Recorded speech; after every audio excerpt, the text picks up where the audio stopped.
መንግስተ ሰማያትንና ሲኦልን አይቼ ነው የመጣሁት የሚለው ሐሳብ እሱ ላይ በደንብ ላነሳ ፈለኩኝ።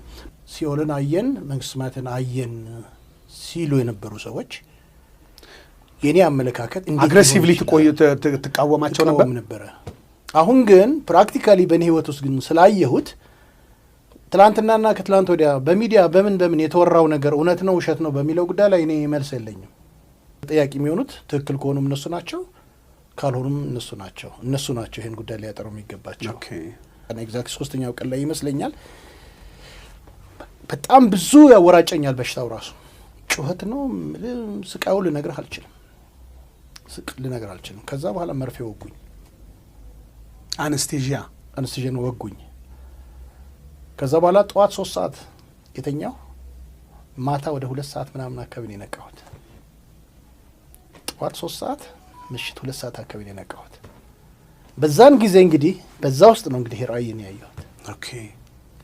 ሲኦልን መጀመሪያ መንግስተ ሰማያትን ነው ሲኦልን ነው መጀመሪያ ያየሁት። ኦፍ ኮርስ ባለፈውም እንደተናገርኩት እማቃቸውን ሰዎች አይቻለሁ። ሲኦል ውስጥ አገልጋይ የሆኑ ስቲል እያገለገሉ ያሉ አገልጋዮችን አይቻለሁ።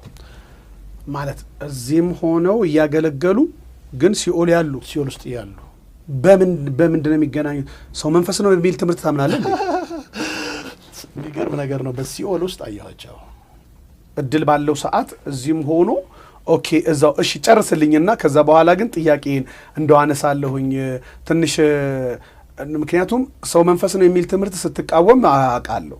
እኔ አሁንም ቢሆን አላምንም በሱ ትምህርት። ግን አሁን ይኸው እዚህ ጋም ሰውየው ሆኖ እዛ ካለ ሰውየው መንፈስ ነው ማለት ነው። መንፈሱ ነው እዛ እየተነደደ ያለው ወይንስ ምኑ ነው እየተንጨረጨረ ያለው? እኔ እኮ እያየሁ ያለሁት እኮ በህልም በራእይ ነው። እሺ በዛን ወቅት በጣም በጣም በጣም ብዙ ጫጫታ ያለበት ሁካታ ያለበት አላለም ዴይ ኤንድ ናይት ሰዎች የሚጮሁበት ቦታ። እኔ መጽሐፍ ቅዱስ ውስጥ የማውቀው ሲኦል እንዲህ የተጋነነ ሲኦል መሆኑን የተረዳሁት አሁን ነው። ስለ ሲኦል ያለኝ ግንዛቤ ሰፋው አሁን ነው። ሲኦል ማለት ለካ ይሄ ነው። ስለዚህ ቤተሰቦቼን ከዚህ ማውጣት አለብኝ፣ ያልዳኑ ሰዎች መውጣት አለባቸው፣ የበለጠ ወንጌል ስራ መስራት አለብኝ የሚለውን ትምህርት ያገኘሁት ከዛ በኋላ ነው። የሚገርም ነገር የሲኦል ምንነትን እንደሚገባው አይቻለሁ። ሰው ሁሉ በዛ ውስጥ የሚያገኘው ስቃዩ ቀላል ያልሆነ ስቃይ እንደሆነ፣ ከባድ ስቃይ እንደሆነ ያየሁበት ጊዜ ነው። በዛን ጊዜ ደግሞ ማቃቸው አገልጋዮችን እዛ ማየቴ የበለጠ አስደንግጦኛል።